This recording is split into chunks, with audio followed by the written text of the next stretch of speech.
Hey, welcome back to DXB today. Great to have your company this evening. Hope you're enjoying the show. Big focus for us on all things sports this evening as we try and navigate through the sports season that is upon us. With us now is a man with his work cut out. He's the GM and the Festival Director of Emirates Dubai Sevens, one of our favourite events, which just keeps getting bigger and better every single year.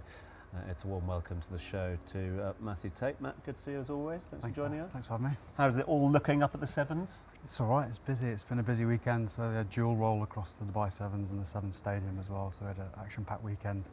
Just gone, Devil's Circuit, YFL, all the youth community work going on, so I'm a busy man. But that, I think that's something we need to reiterate, don't we? Because a lot of our viewers, a lot of people new to Dubai will go, okay, yeah, I'll go to the Sevens one weekend a week. I mean, you're there every single day, and there is something going on every single day, isn't it? Yeah, it's great. This time of the year as well, we've got multiple events going on. You guys have mentioned the World Cup qualifiers for the Rugby World Cup in 27. We've got the Baseball United fixtures, the series that's taking place kind of sandwiched either side of the Dubai Sevens this year.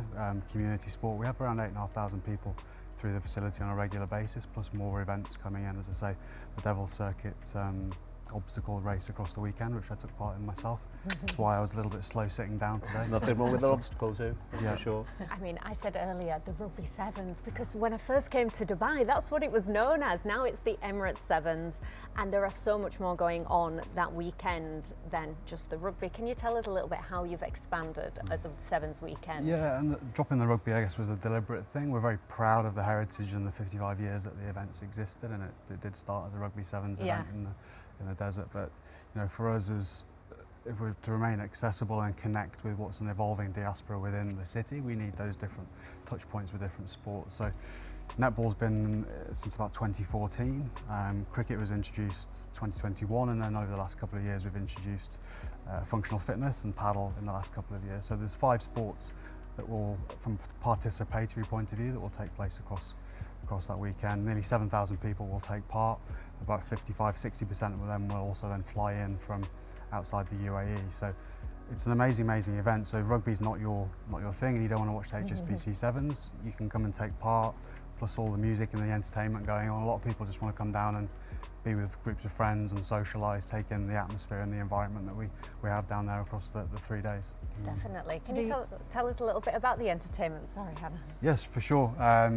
So the entertainment programme, it runs in parallel to the sport across the 3 days, and again, it's trying to find those different touch points, whether you're a family coming down with small kids, bigger, everything's always bigger, but it's a bigger kid zone this year. We've got a zip line, 200-metre zip line on site for the kids to take part on.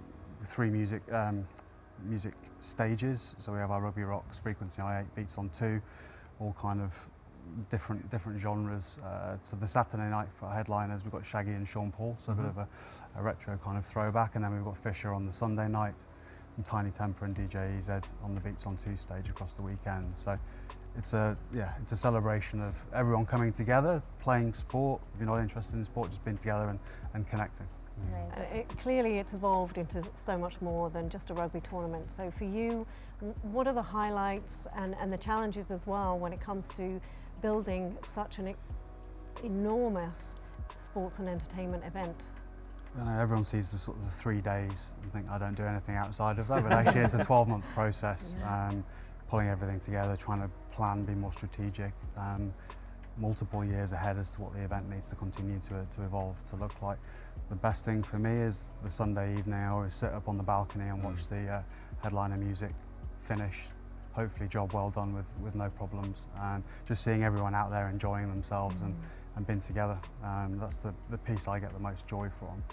What about the interest? Because obviously one of the unique things about the Sevens weekend is the social events that are going on the other outside pitches, etc. It's not just the HSBC Sevens World Series. You've also got a lot of invitational teams coming in. You've got the schools teams. You've got others as well.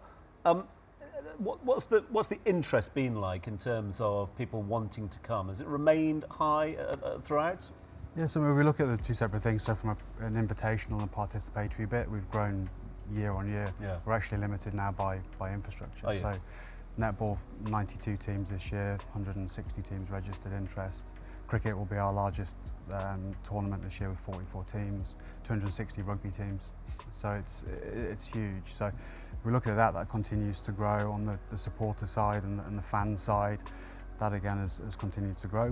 We've added the music deliberately because the expectations with modern events now is you don't just want to go and see the sport, you want the experience outside of that, and we're all becoming more demanding of people to provide us with that. So that's why we're continuing to layer on those different, both music, there'll be lots of different types of entertainment taking part across the weekend, and we need to continue to evolve the event and enhance the event because it's such a competitive space here, both locally and within the UAE GCC more generally, from sports and sports events, that we need to make sure that we're sticking our hand up and people are coming down to visit us. Well, you do have a massive advantage because last year I genuinely hosted the netball at the Dubai Sevens, and that was the perfect place to be to watch that beautiful Emirates airline plane fly right over the entire event. When can people expect that to happen this time around, and are there going to be any other big spectacles for people to see as well? So that'll be on the Saturday this year. Saturday afternoon is the flyover, and that's always one of the most popular features of the weekend. And for us, it's how do we make that a little bit different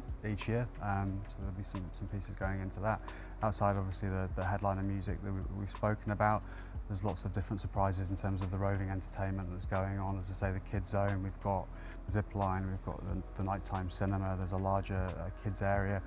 And I guess a big part for us was how do we connect with those different communities and how do we be accessible to everyone.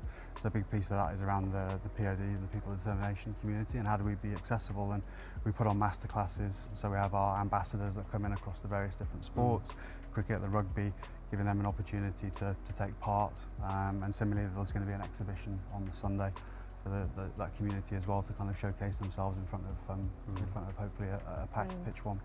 Amazing. We've obviously touched on all the amazing things that are happening at the Sevens, but my question is, why do you think Dubai is such a perfect location to host an event such as this? I think it's just such a melting pot of different nationalities, different cultures, and it's accessible. Obviously Emirates flies from hundreds and hundreds of different destinations, so it's easy for people to get here. But I think it's just, and that's why we added the different sports as well to connect with those different communities. And that's just why it works. It's just a celebration of everyone coming together. This year we sit at the end of November as part of that almost celebration of the end of the Dubai Fitness Challenge, and it's worked really well.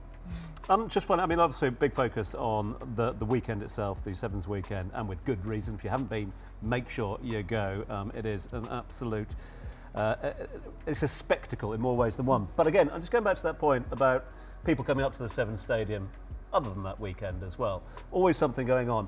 And what I love about it as well is the different sort of sports. A lot of people will think rugby straight away with the Sevens Stadium, but baseball up at the Sevens Stadium now. Obviously football, you got the Irish, the Gaelic games as well taking place. Any new sports coming to town? Not new sports, but we have 12 kind of core sports that uses on a regular basis. You've named the key ones: rugby, football, cricket, Gaelic football, AFL for That's right, the AFL, Aussie. Yeah. We've got cross country, we've got flag American football. So there's so much going on down there. It's keeping me stressed and busy. So it's all right. Baseball and netball and more. Exactly. Well, Matthew, before we say goodbye to you, and before we say goodbye to you, Hannah, I want to know, in your perspective, what do you think the future looks like for Dubai and sports events like this? I think it's just such an exciting period. If you look at the vision that's been driven by the government and Sultan Sheikh Mohammed around Dubai 2040 in particular, and how important sport, recreation, wellness and health is as part of that, I just think we're going to continue to see Dubai grow and grow in terms of its ability to host events and the infrastructure that's going to be developed to support that aspiration. And Hannah, I mean, we've already seen a lot of growth year by year. What are your insights? It's incredibly exciting, and if everybody continues to collaborate and connect, I think it's going to be a very exciting season for us. Tait, just a quick one, tickets. If people like what they're hearing with regards to the Sevens, how do they get hands on tickets? Thank you very much, Tom. EmiratesDubai7s.com. For all tickets on there. Our social channels is Dubai Sevens, so there's regular updates on there as to what's going on. Matt, really appreciate it. Thanks so much indeed for your time. All the best with the build up ahead of the big weekend, and thanks so much indeed for your time this afternoon into the evening. Thank you. Big thanks to Matt. Big thanks to you as well, Hannah. Thanks for guest co-hosting. It's been great to have you here on the show. So thank you very much indeed for being with us, and all the best for the season. Still to come, we are making sure that you don't drop off your 30 by 30. We're going to have Tom Hutchinson-Smith, who's going to be joining us in a few moments' time. A couple of pointers of how to, of course, make your Dubai Fitness Challenge work this after this. Hi, my name's Tom Hutchinson-Smith, and I'm the founder of Straight Line Personal Training. And I specialise in working with entrepreneurs and high performers to build a body that reflects their work ethic, from sacrifices that they've made to advance their career by sacrificing their health.